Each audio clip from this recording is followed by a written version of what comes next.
Excuse me, here we are, it's the third week, and we're already up to verse 3 in chapter 1 of Matthew. And here's what Matthew writes for us today as he's moving through. We're only going to look at the first half of this right now. It says, and Judah was the father of Perez and Zerah, whose mother was Tamar. Now, here we are, we've been looking at this genealogy of Jesus, and Matthew's been telling us some amazing stuff in the midst of this that we probably didn't even know was in there.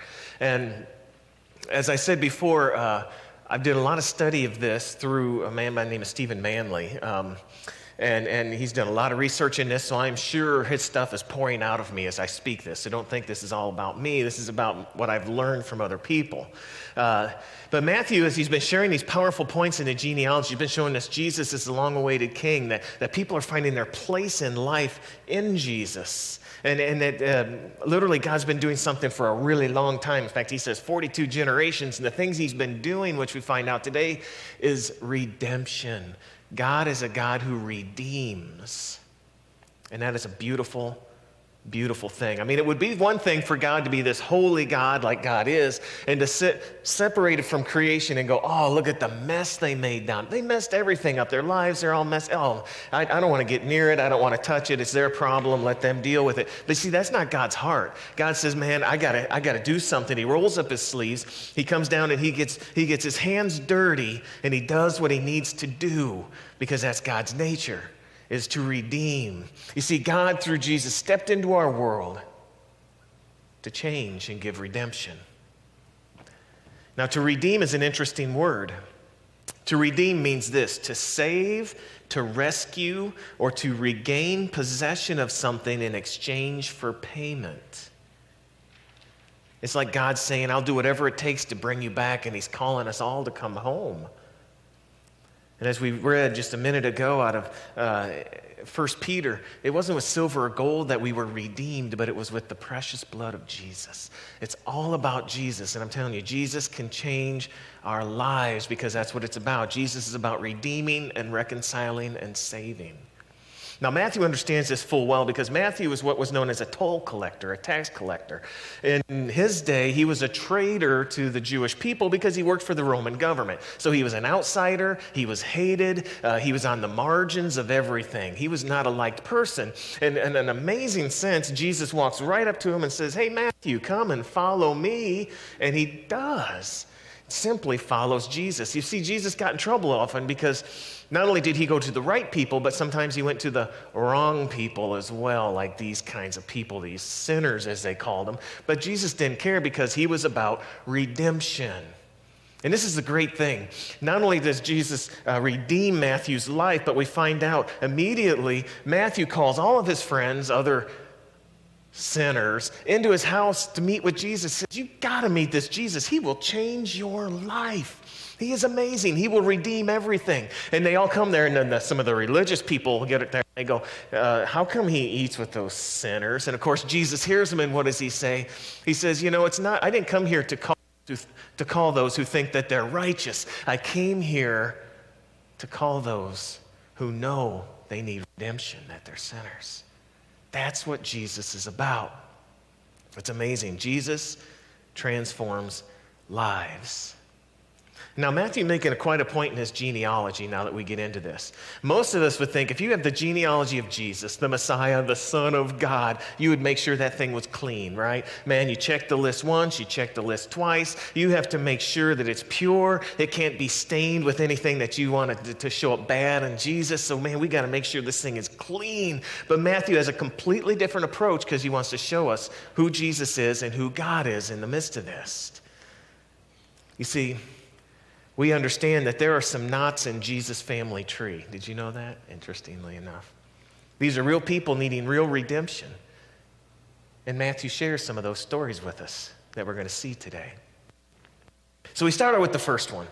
You're going through verses 2 and 3, and he starts out with the bigwigs, those big ones, the patriarchs. He says, and there was Abraham, and there was Isaac, and there was Jacob. We've heard of those. Jacob had lots of sons, and one of them was named Judah.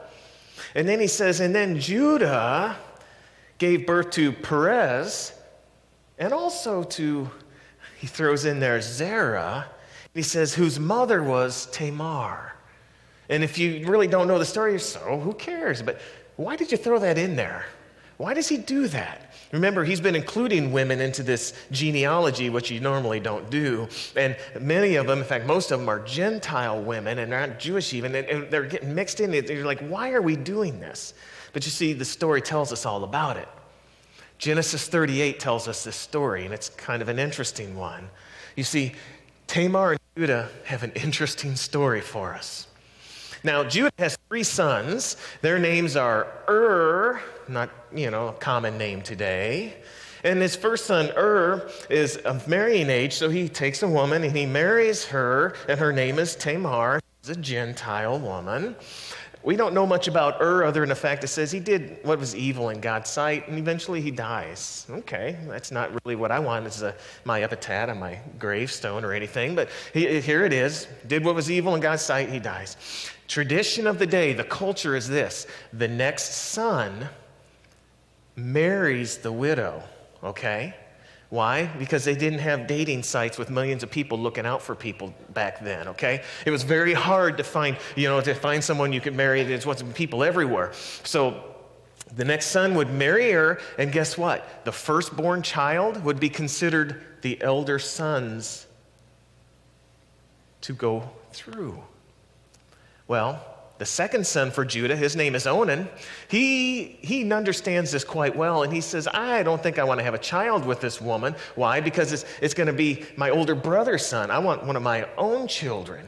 So as the story starts to move on, I'm trying to put things delicately for you. Onan, the second son, he develops his own contraceptive method. Let's put it that way, okay?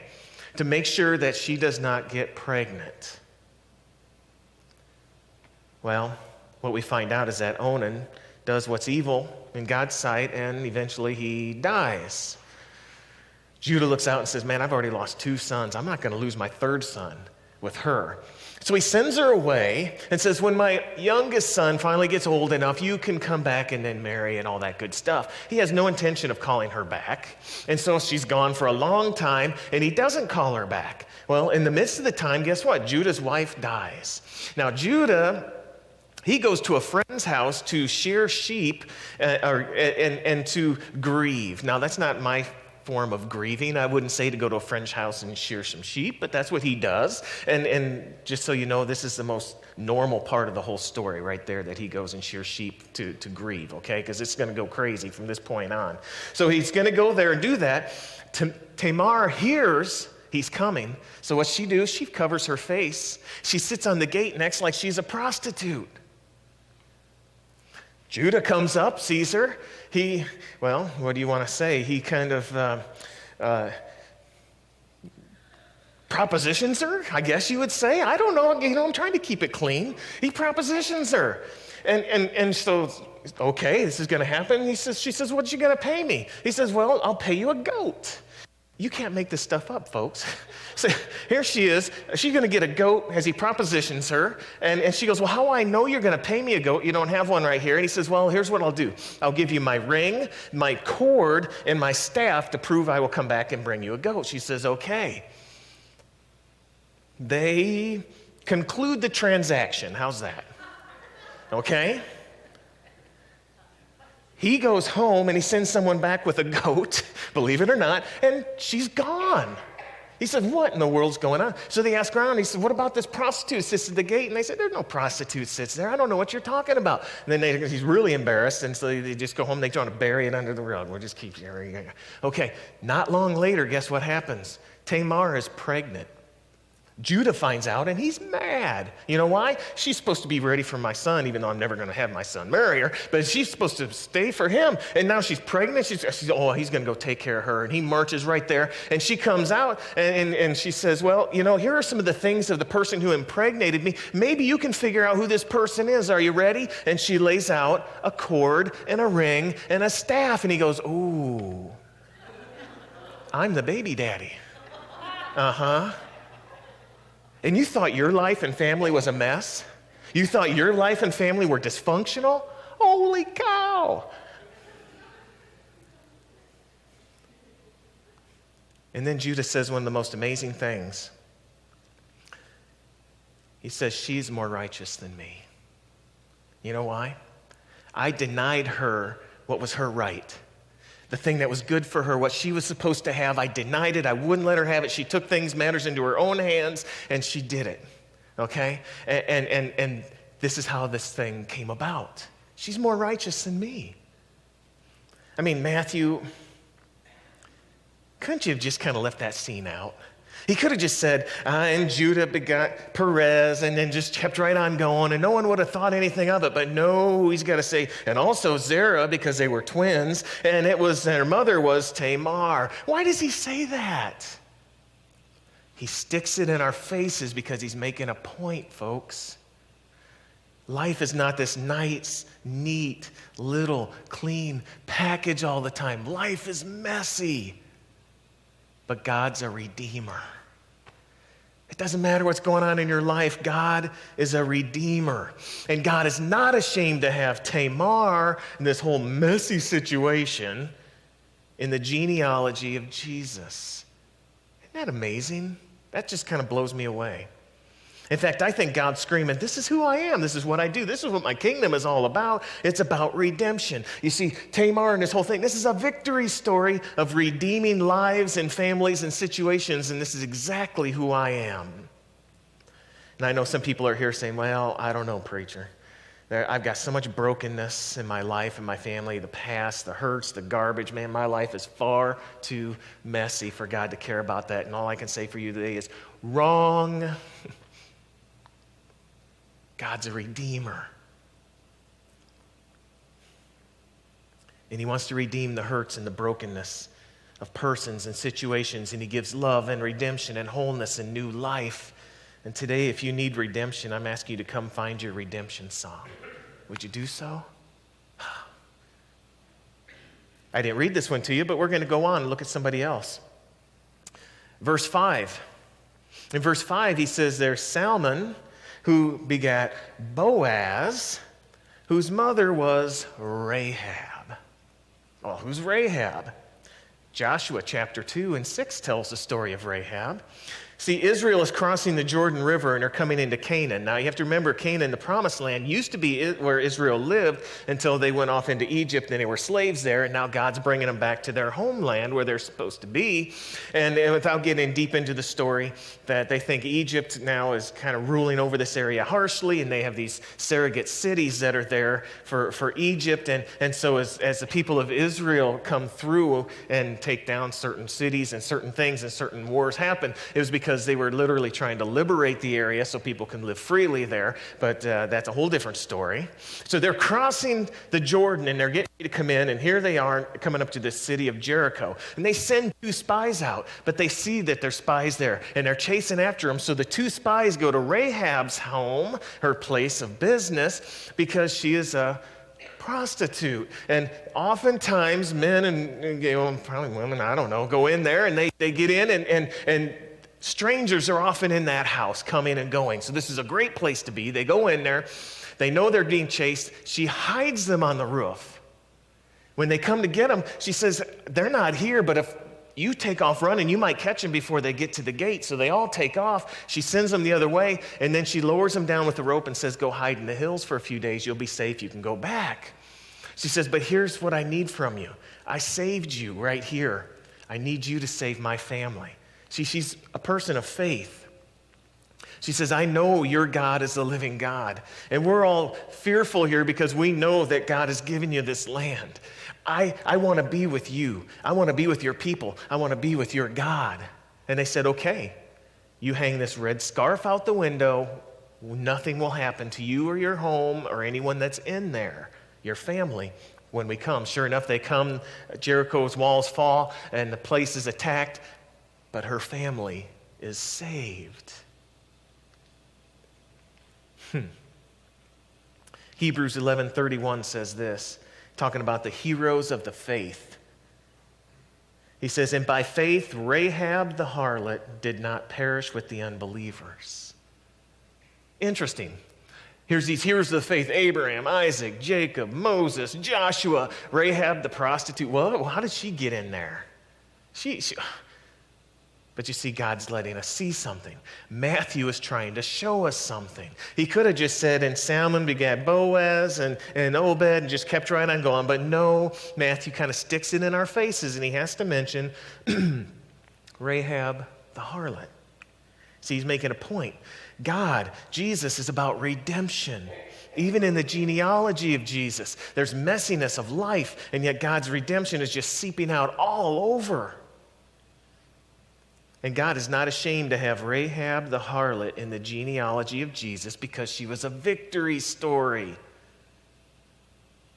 A story of God's redemption who came and changed her life, and she was restored, and she lived newness of life because that's what God does. I know, there's far too much brokenness in my past, my family. It's too messy, there's too much dysfunction. Wrong. God is a redeemer. And the genealogy of Jesus shows us that God's plan from the beginning was the business of redemption. Every life. Who needs redemption? I'll tell you who needs redemption. Romans 3:23 tells us, for everyone has sinned and fallen short of God's glorious standard. So guess what? All of us do. Every one of us. I love this saying. It says, at the foot of the cross, the ground is level. And what that means is no person is above anybody else there. We're all in the exact same boat. We need redemption. One more. There's an interesting one for you. Verse 6, we find out about David. See, we even jumped out of the patriarch time. Now we're jumping into the time of the kings. Now, David's the bigwig. He's a star, man, the all-star of all things. You go to Israel today, they're still at the tomb of David. Thousands of years later, people praying all day long there with David because David is it. King David is the one, the man after God's very own heart. And here's what he writes in verse 6. And he said, and David had Solomon. Oh, there's your redemption stories. And Solomon's mother was the wife of Uriah the Hittite. Now, why would he put that? He doesn't even put her real name. Her name is Bathsheba. But he doesn't just say Bathsheba, because that could get passed over. No, he sticks it in our faces even more. He says it wasn't just Bathsheba, but you see, it was the wife of Uriah of how this thing took place. Now, you kind of know the story, right? David should be in the springtime off fighting a war. And instead of off fighting with his fighting men, he's just hanging around back at home where he shouldn't be, walking on his palace rooftop, and he looks down and he sees this woman who's ceremonially bathing, and he says, man, she is a hottie. Okay, he didn't say that in the Bible. I made that one up. He says, man, she's good looking. So he sends somebody down to get her and bring her to David himself. Now, understand, we don't see this in today's society because we don't live with kings. A king has absolute authority. A king has absolute rule. You don't just get to say no to the king. So when the king calls you there, you do it, okay? So this is David. This is all about David. This is not about her so much. This is about David, okay? So David calls her in, sleeps with her, sends her on her way. Not long after that, she sends back to David and goes, David, I'm pregnant. Oh. Here's what we're going to do. I'm going to bring Uriah home from the war, and obviously he'll be with his wife, and they'll think it's his child, everything's good. Bring him home. But he's a righteous, upright man. He says, my brothers are out fighting. I'm not going to come have this at home. So he doesn't even go with his wife. He won't even be with her. David's like, that didn't work. What am I going to do? Here's what I'm going to do. He sends a letter. He says, to put him, Uriah, at the very front of the fighting of the worst battle that there is, withdraw every person from him and make sure he gets struck down dead. Whew. Interesting story. Now, I can see, folks, what we're talking about here, adultery, murder. I mean, those are the big sins, right? I mean, we like to rate our sins, don't we? I mean, my little sins of gossiping and not fighting against injustice and living for myself instead of living for who God wants me to live for. So those are easy. I can pass those up. But these are the big ones, man. You see, I think what we're finding out is that grace and mercy and redemption flow from God's heart. There's no barrier that can't be penetrated. There's no gap that can't be bridged. There's no wall that can't be crumbled. There's no sin that can't be forgiven. And there's no life that cannot be redeemed. And Jesus' genealogy screams it so we might know God. Oh, Matthew, why did you bring up Uriah's wife? You could have just said Bathsheba and passed it off. No, he puts it in our faces so that we will see God is a redeemer of a messy situation. And yet, right there in the midst of the genealogy of Jesus. Anybody here need some redemption in your life today? Because it's here waiting for us. If we just surrender and accept it and receive it, it's here because God's a redeemer. And those of us who know and have understood and felt that redemption in our lives, you know, if God's in the business of redeeming and redemption, what do you think a church should be involved in? Probably in the business of redeeming and redemption and helping God in the midst of that plan. Now, I know the church, I call the church a mission station. Yes, it's a place where we come to find Jesus and God. We lift God up and Jesus, and we find all that we need from God. Yes, yes, yes. But it's a place where we go out from to carry out what God wants us to do and to share God's redemption with people. To go out and say, man, Jesus will change your life. You just give yourself to him and allow him to do it. So here's something I don't normally do. I did this 9 o'clock. I'm going to do it today as well. Just a moment, I'm just going to have you close your eyes because I was just focus on God, not worry about other people and everything going around, just there. So if you would just close your eyes. And, you know, I don't know what barriers are keeping you from fully surrendering to God today. But would you just reach up your hand, however you want, just to God and just say, God, here I am. I give you permission to begin or continue your work of redemption in my life. God, redeem me fully and set me free that I might walk in the newness of life that you have for me. And as much as I understand, I'm giving my life to you. Thank you, everybody. You can put your hands down. You can look up and open your eyes. To understand God's story is the fact that God is a God of redemption.